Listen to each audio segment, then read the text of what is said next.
Well, folks, thanks for tuning in again today. We're broadcasting live from Calgary, Alberta, Canada, where the convention is on, the annual convention of the Federal Conservative Party, and there's going to be a vote at that particular designation today on the leadership of the the Conservative Party of Canada. Pierre Poilievre is the leader, done a great job. Last election, they actually increased the share of vote across the country higher than in decades, but was not successful as there was a sudden leadership change smartly by the federal Liberals. They got rid of the very unpopular Justin Trudeau just in time to bring in the banker, Mr. Carney, Mark Carney, and at the same time running into President Trump, saying that he wanted to make Canada a 51st state and bringing in the tariffs which none of us who understand economy even a bit do not agree in the benefits of tariffs. However, that launched quite a formidable, turnaround in the polls. The Liberals didn't win a majority. They got a minority. They're hoping for a majority. Speculation is that there may be an election coming soon, and convention on today by the Conservatives to see if they want their leader, Pierre Poilievre, to stay on. So watching that, and I'll reporting to you later. Iran, of course, maintains a leadership position in news today just because of the fact that, as we said even yesterday, people are saying Iran is moving the doomsday clock closer to midnight. Major military assets, certainly from the U.S., with their U.S. Carrier, the Abraham Lincoln, moving into the area, and also China, Russia, other countries sort of lining up their armaments. A lot of people looking at. There were reports last night, and I reported briefly on it, on top levels of the Iranian regime, the Ayatollah and some of the top imams may be fleeing to Russia. There were reports of jets leaving Tehran. That has not been confirmed. The New York Times did a piece earlier this month about plans that the Ayatollah has. Apparently, New York Times had a peek at these plans, and so that's fueled a lot of rumors. Anyway, not confirmed yet, so keep an eye on it, but severe pressure. And of course, the most tragic thing is the thousands upon thousands, we haven't even been able to confirm, tens of thousands of young people killed, hanged, murdered, shot, mowed down in the most vicious of ways. Almost no coverage, no protests around the world from people who like to protest those things. That's a different story. We'll watch and we'll see what is happening there. The EU, just on the 29th of January, has finally followed the rest of the world and designated the Iranian Revolutionary Guard Corps, the IRGC. They have finally designated them as a terrorist organization. Of course, Iran being financed many different ways, principally through its oil and other exports, has been the major exporter of terrorism, of death and destruction around the world. In this last decade or so, unquestionably the leader of mayhem, destruction, and murder without exaggeration, and yet the EU being very slow to designate the IRGC as a terrorist group, because once you designate a group as terrorist, then within your own domestic legislation, you can take significant steps to stop the devastating work done by the terrorist groups. You can close bank accounts. You can actually have people in your country arrested. And the main holdouts, interestingly, most of the EU wanted for quite some time to get this designation done. France being the major holdout. France resisting. Why? Well, because some people speculate they have a significantly higher Muslim population than some of the other EU nations. France and Spain were the two holdouts. Spain also with a very high Muslim designation. And it's a fascinating thing to see in Western economies and democracies that politicians fear the voting base. They should fear any voting base, of course, but particularly the Muslim vote, because it is concentrated in key areas, mainly in key cities. This is true in the United States, it's true in Europe, it's true in Canada. And so even though some of these groups are horrific in terms of what they do, the levels of crime, the levels of violence. You have politicians in France and in Spain and in other designations, to be fair, who are afraid of upsetting them. So it took them quite a while to come to the table, and they were finally, through moral suasion and other reasons, they were finally persuaded that indeed they should be designating this group. And so it's been done. That will help somewhat. And also important to notice that, as with any religion, there are distinctions within the religion. So not all Muslim countries are as insane as Iran in terms of what they force on women. The things they allow, the things that they say are in their writings. The fact that they promise terrorists who will blow up innocent people, including children, they promise those terrorists if they get killed that they're going to have go straight to heaven. There'll be 72 virgins waiting for them. They also promise them, and they do this. Hamas does this, of course. They promise their families handsome payouts, lots of money if they are killed in the process of killing others or killing Jews, or whoever it might be. But, for instance, Tajikistan, a lot of people don't know that country. Many have not been there. For instance, they do not prescribe to child marriage, as many Muslim nations do. They do not allow women to be wrapped in what is sometimes called the body bag, that burqa. They say there is nothing in the Quran that allows for that. And in their streets, though they allow, of course, they're a Muslim nation, they allow for preaching and teaching, but they don't allow, loudspeakers are banned in the streets. You can go and read from the Quran, do what you want, but you can't use loudspeakers. Not all Muslim nations are the same, keep that in mind, but Iran particularly vicious. Well, talking about violence and viciousness, the situation with ICE, that's the immigration law enforcers in the U.S., whose job it is to care about immigration matters, deport people and others.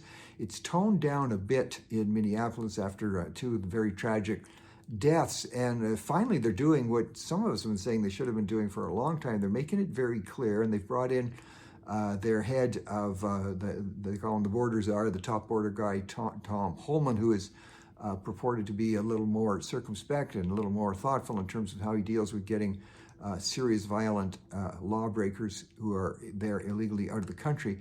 They've sat down with the governing individuals in Minneapolis, in Minnesota, and said, look, what we want to do, our aim, and what the public wants, is to have people who are illegally in the country and who commit serious crime, whether it's rape, whether it's sexual exploitation, whether it's break and entry, people who are here illegally and they're convicted of breaking the law with serious violent crimes. We want them out. And the way that can happen peacefully is in the state in which they're found guilty, and then they're put in a jail somewhere. If then those state officials notify the ICE agents, then the ICE officers can come to the jail peacefully, do a peaceful arrest on the person, and go through the necessary deportation procedures. Hopefully that's what they're going to settle down into. The problem was Minnesota was the state that was most fiercely opposing giving any violent, law-breaking, illegal immigrants over to the ICE agents. They wouldn't even let them go in the jails.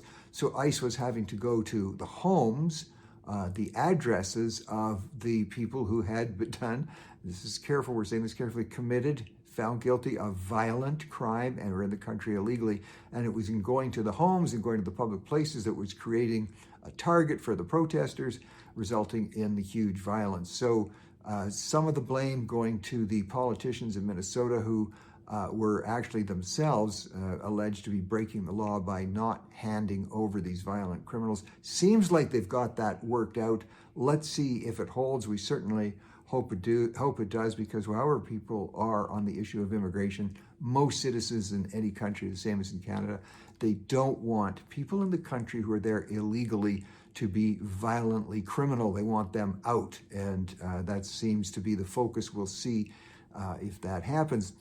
Some people are asking the question, quite rightly, the protest groups that go there, they have to be very well funded, because the technology that they have to be able to intercept the communication of law enforcement agencies, the drones they run, they bus people in. It's a very expensive proposition to put on a really good protest riot if you wanted to make it on the news.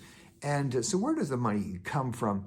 It's significantly coming to the fore that, money comes from a number of jurisdiction and areas, but for the protests that have been going on there in Minnesota, two main groups, these are groups that are legally registered, the Party for Socialism and Liberty, and also a party called the People's Forum. Those two parties, where do they get their money? They're principally financed by somebody who's actually, there's been warrants out for this very wealthy gentleman for quite some time. His name is Neville Singham, and he's been around for years, very successful tech operator, and has sold some of his companies for hundreds and hundreds of millions of dollars.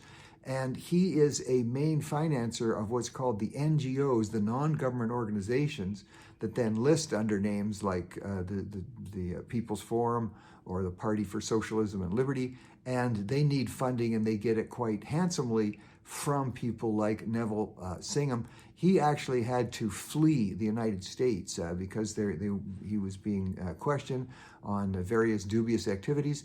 And China has, of course, welcomed him and taken him in. So he's actually operating quite openly in Shanghai. He runs his huge media business there and sends out money from there to places, to groups like this in the United States. He funds some of the severely leftist parties in South Africa and in Brazil.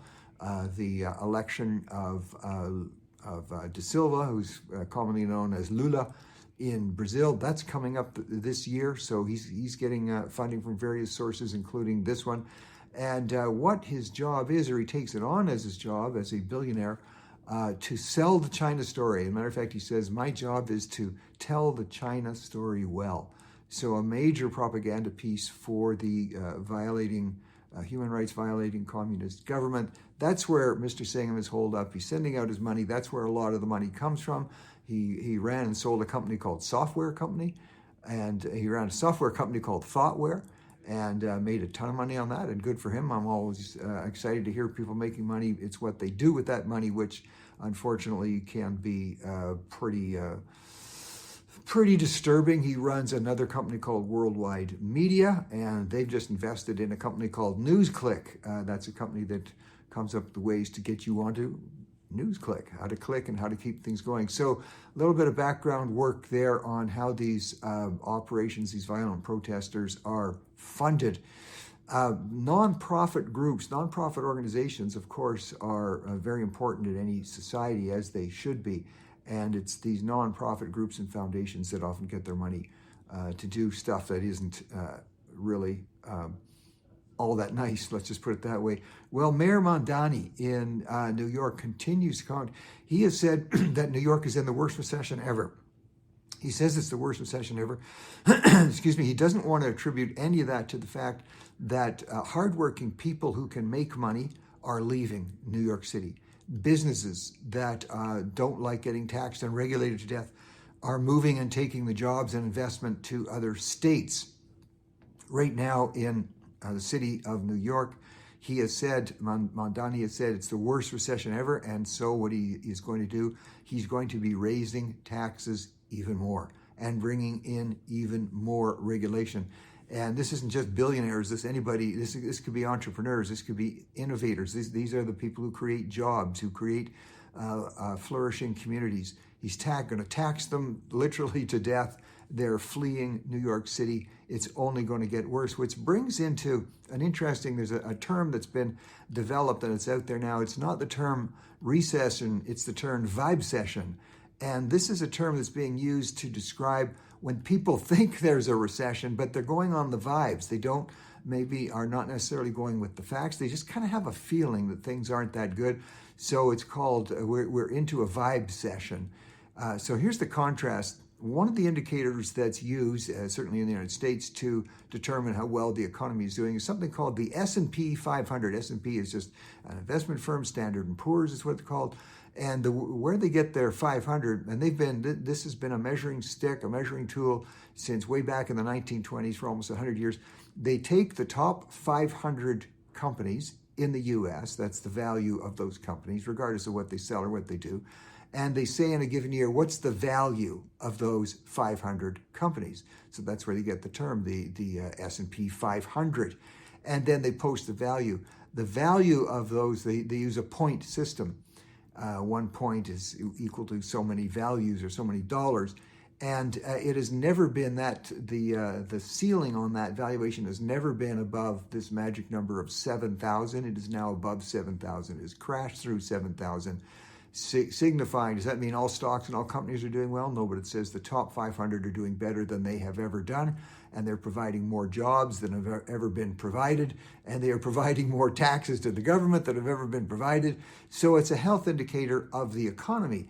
The problem is, if people don't feel like things are going well, then they're going to think that there is, in fact, a recession. And the determination is it a recession? Is it a vibe session? You know, if you don't feel you can buy groceries, it doesn't really matter what the terminology is. You need to be looking at the facts, and you need to be saying, what do I have to do? How do I have to get a better job? So people are really getting pressured by the cost of things, so-called affordability. Some of the disconnect, even media outlets are saying, when it's constant 24/7, you turn on the channel, you turn on your podcast like this one, you listen to the news, whatever it might be, and you constantly hear affordability, affordability, affordability, affordability, affordability.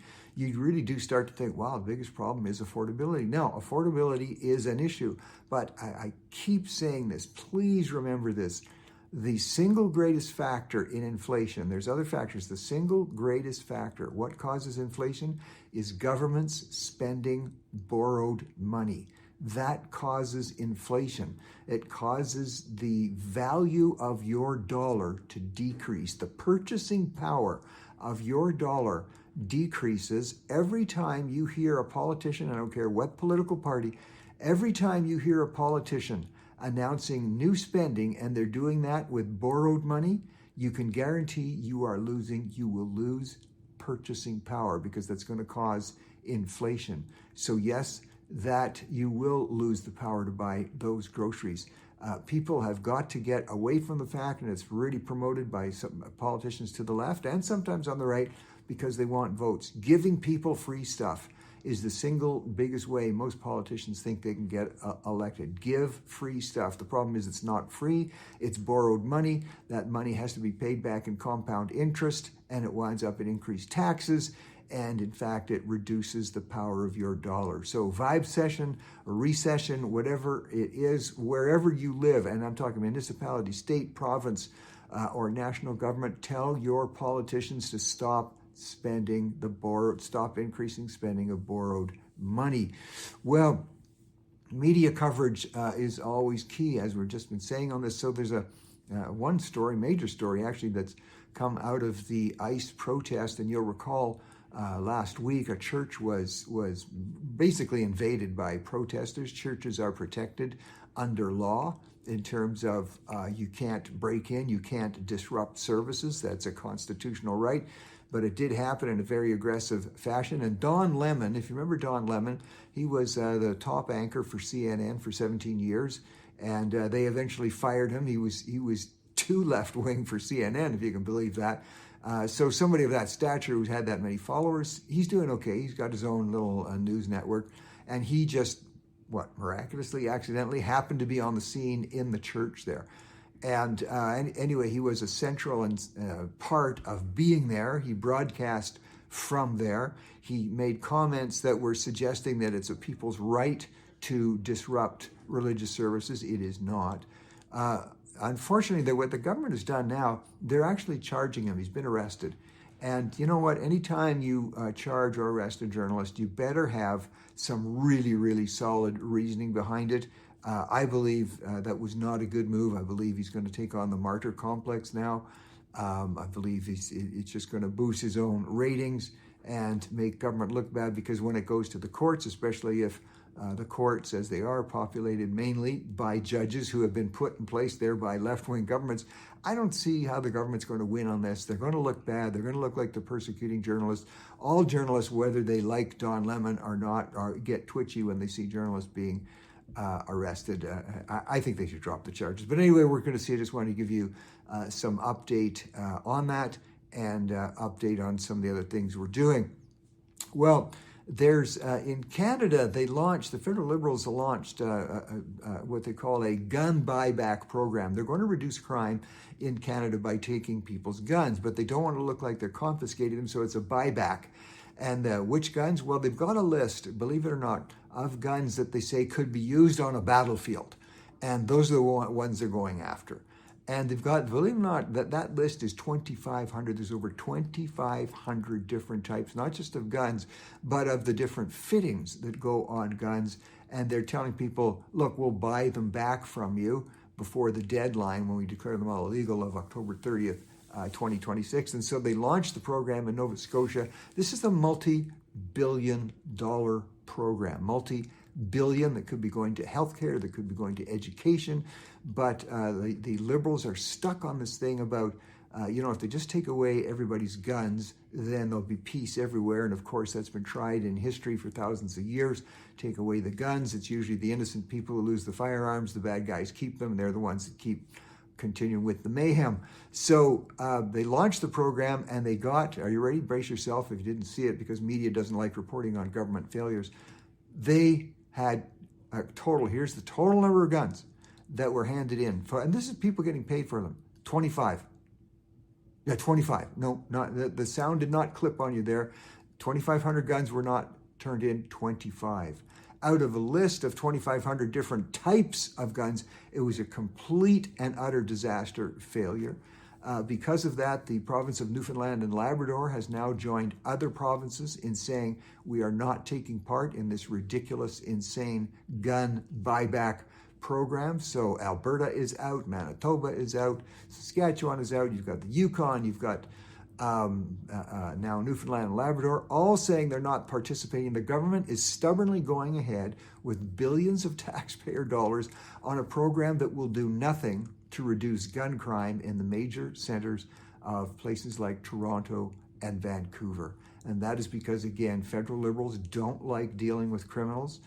When those who are using guns in crimes in Vancouver principally, and other areas, when they get arrested, they're out on bail if they go at all. They get very little, if any, sentencing at all. So it's this crazy irony. But, unless mainstream media is reporting on the irony of it, the downright stupidity of it, then the mainstream population mainly goes on headlines. They're not really moved. They're not really that aware that billions of dollars, which could go to building roads, safe water for First Nations communities, all kinds of important things, billions of dollars going to a program built on a false philosophy of the federal Liberals, and it will do zero. It will do nothing to reduce crime. Well, with voters, when they become aware of that information, they tend then not to like Liberal policies, but it's very difficult to get the message out because mainstream media doesn't like carrying it. Mainstream media was quite rightly very focused on two of the tragic deaths that took place in the ICE protesters' riots, and I won't comment on the cases themselves. There's been a lot said. Look, anytime somebody is killed in a situation like that, it's tragic. The amount of coverage that it got, of course, was gigantic, and some people would say rightly so. Right at the same time, look at the type of things media doesn't carry. Here in South Carolina, right at the same time, a woman by the name of Dana Kinlaw, she responded to an ad that suggested she could buy or sell a puppy. So responded to an ad about the sale of a puppy. She went there. 3 men ambushed her there, burned her alive, shot her, murdered her, obviously, and actually have been identified. And there's almost zero coverage on that. I'm not saying media should cover every murder that happens, but this one is particularly grievous. Advertising puppies for sale to get a woman to respond, and then she shows up. We're not sure what else happened to her. The body obviously badly burned. Was she raped? Was she assaulted? And almost zero in terms of that story being covered. Check out that story. Take a look at the pictures. You might see why it wasn't covered. Another interesting individual, Elon Musk, of course. You hate him or love him, and there doesn't seem to be middle ground. But it's possible to dislike a policy somebody has, but maybe to not dislike what they produce. Elon Musk, now, they are on the cusp, and this is well advertised. His company, one of his companies called Blindsight, which is scientific activity totally focused on returning the sight to the totally blind, and they have been doing amazing breakthrough work on the optic nerve, and you're going to be seeing some exciting things. There are already developments where people are having partial sight restored. His goal is total sight restoration. This is stunning breakthroughs being made, and also announcing that their home robots, the Optimus Gen 3, as they call it, they think within a year they'll be starting to produce 1 million of these bots per year, which can be used, for instance, around the home, caring for people, cleaning up, doing repairs. This is significant. This is moving at rapid speed, and in homes where people need a little extra home care, a little extra health, you're going to see developments and breakthroughs just on a monumental scale. This will all be improving the human condition. So interesting, though, it doesn't matter what the breakthrough is. The media, who can't stand Elon Musk because he believes in the power of the individual and entrepreneurialism and innovation, and doesn't believe in massive government control, so naturally mainstream media despise him. It's a little bit like what they say with the Trump syndrome. There's many policies that many of us completely disagree with from President Trump, but there is an ability, we still have, hopefully intelligent people have the ability to say, I like this policy, I don't like that policy.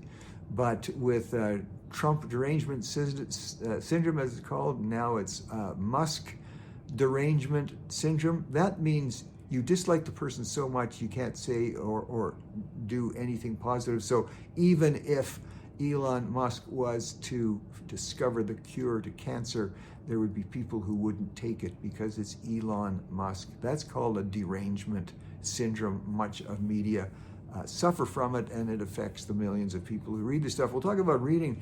Did you know, the latest here, William Shakespeare, the acknowledged, as far as the English-speaking world and even the rest of the world, much of the rest of the world, greatest author and writer and playwright that ever walked the face of the earth. There's a feminist author and poet by the name of Irene Guard, and she is saying that Shakespeare was not a white guy. He was actually a black Jewish woman. And the person who really is Shakespeare is a poet of the day by the name of Emilia Bassano. So there you have it. If you were of the questionable opinion that Shakespeare was a white guy, no.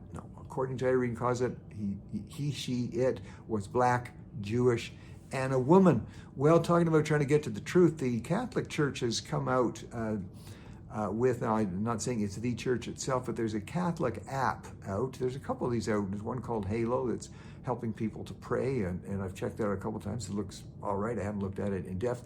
There's another one out called Zeal. It's spelled Zeale. The reason they're taking the word, calling it Zeal because of the initial, because of the letter Z or Z, as they say in the United States. And it's a prayer and Bible instruction app for Generation Z. So let's see if young people are going to gravitate towards that. Thanks for tuning in, folks. We'll have the results of the vote to you, the Conservative Federal Party vote to you, and let's watch what's happening on these other areas. Thanks for tuning in. Bye now.